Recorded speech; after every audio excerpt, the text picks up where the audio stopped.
इसके बाद जब सनवू नहाने जाती है तो जैसे ही वो आईना साफ करती है, कोई उसके पास आकर खड़ा हो जाता है। ये देखकर वो बहुत डर जाती है। तभी उसकी बहन उसे डराकर हंस देती है। इसके बाद दोनों बहनें अपने कमरे में चली जाती हैं। फिर ह्यूनजू अपनी बहन को अपने पिता के बारे में बताती है कि कैसे वो हर रात उसके कमरे में आता है और अजीब हरकतें करता है। ये सुनकर सनवू बहुत हैरान हो जाती है कि उनका पिता ऐसा कैसे कर सकता है। तभी उनका पिता वहाँ आ जाता है और उनकी बातें सुन लेता है। इसके बाद वो वहाँ से एक चाकू उठाता है और दोनों पर हमला करने की कोशिश करता है, लेकिन सनवू उसे धक्का दे देती है और दोनों बहनें वहाँ से भाग जाती हैं। अचानक उनका पिता फिर से उनके सामने आ जाता है और सनवू के बाल पकड़कर उसे नीचे फेंक देता है। वो सीढ़ियों से गिरकर बेहोश हो जाती है। डर के मारे उसकी बहन ह्यूनजू वहां से भाग जाती है और एक जगह जाकर छिप जाती है।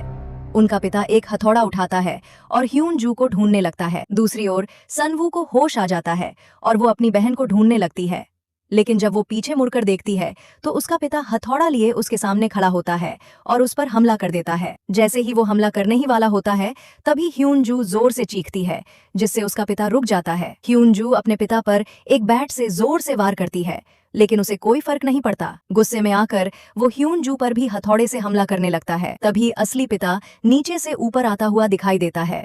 उसे देखकर वो नकली पिता हथौड़ा फेंक देता है और दूसरे कमरे में चला जाता है। इसके बाद असली पिता ऊपर आता है और अपनी बेटियों को देखता है, जो डर के मारे पीछे हट रही होती हैं।